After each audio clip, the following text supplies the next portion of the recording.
Did your avoidant partner really love you? I have the answer. Keep watching.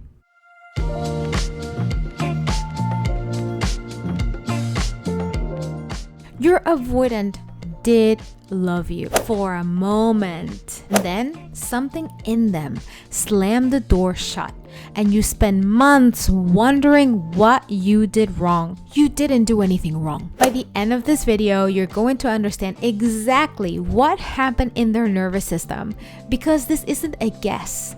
It's a pattern I've confirmed with over 10,000 anxiously attached people since the year 2017. If you're new to this channel, I'm Marianna Turov. I'm a neuroscientist, a researcher, and an anxious attachment clinical specialist. I've been studying anxious attachment my whole career, also because I was anxious attached myself, and I became a neuroscientist to be able to help my situation. I'm also the creator of NeuroIdentity, a method that I've created that helps you transition from anxious attachment to secure attachment at the identity level. And if you want to see my NeuroIdentity Masterclass, the link is down below. Don't forget to subscribe, to give me a like, and leave me a comment. It really helps my mission to rid the world of anxious attachment, because you and I know that anxious attachment hurts too much. You remember the beginning, the chasing, the intensity, the way they looked at you like you were the answer to something they've been looking for.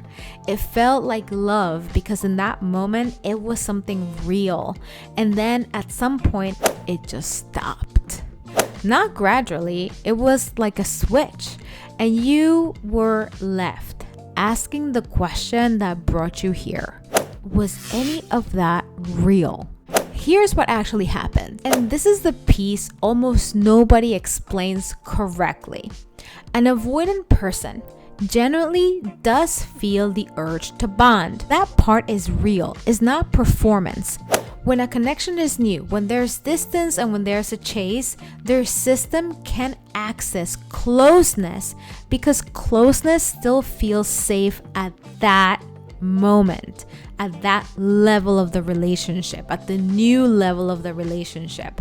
But there is a threshold, and the moment the relationship asks them to get past that threshold, more emotional intimacy, more vulnerability, more consistency, more being seen, more. Something in them doesn't feel excitement anymore, and it starts to feel danger. That's the moment their most powerful tool activates. The activation strategies. This is not a decision. It's not calculated. It is an automatic protective reflex that fires the second emotional intimacy is required and that crosses that threshold. And it shows up as things like suddenly finding flaws in you that weren't a problem last week, pulling away after a genuinely good close moment, or getting mysteriously busy, or going cold with zero explanation, giving you periods of silence, just when things were starting to feel real. Every single one of those is not about you. I want you to know that. It's their nervous system pulling the emergency brake. The moment closeness stopped feeling optional and it started to feel required. This is why avoidants don't change. They make what I call pin adjustments instead. P is for petite. The growth is always small. A better text, one good weekend, an hour of vulnerability, never big enough to actually move past that threshold.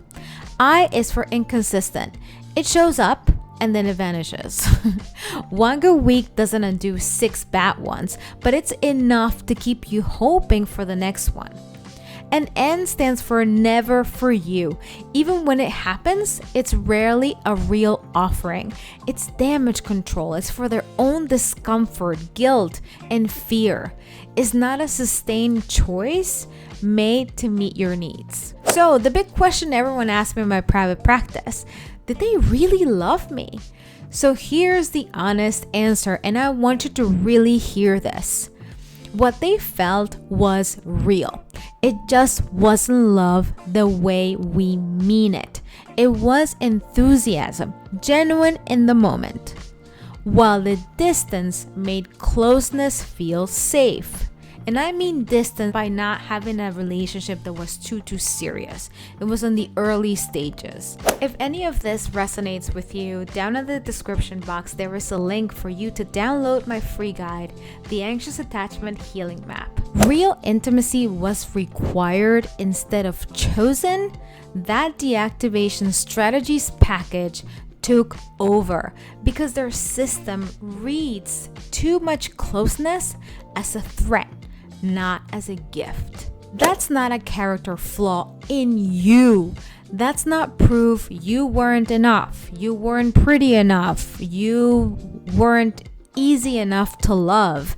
It's a mechanism, and mechanisms don't care how much you love them. I know this hurts to hear, so let it hurt for a second and then let it set you free. You were never in a competition you could win by being better, by doing more, or waiting longer. The threshold was never about you. It was about how much closeness their nervous system could tolerate before it went into self-protection. You weren't imagining the good times. They were real. They were just never going to survive the moment real intimacy was actually asked of them. So, what this means for your healing. Once you understand the threshold, you stop asking, why wasn't I enough? And start asking the right question instead. Was this relationship ever going to be able to hold what I needed? And for an avoidant partner who hasn't done real work on themselves, none of them really do. The honest answer is usually no. Not because of you, but because of where their threshold sits. A lot of people ask me, why is it avoidants don't want to do any work? Is the deactivation strategies. When you're always consistently deactivating yourself, disconnecting yourself from a world of lessons, from learning, from having access to your own depth, through your own guilt, through your own wounds. Avoidants don't have that. Avoidants have a mechanism created through their neurological pathways from the functional structure of their brain to deactivate themselves from learning. This is just the way they operate. The goal of having an avoidant in your life is not for you to learn to accommodate them, to learn how independent they are, for you to learn from them. Their mission in your life is to teach you to let go. It's life giving you the same avoidant partner over and over again because life is not teaching you to accommodate them.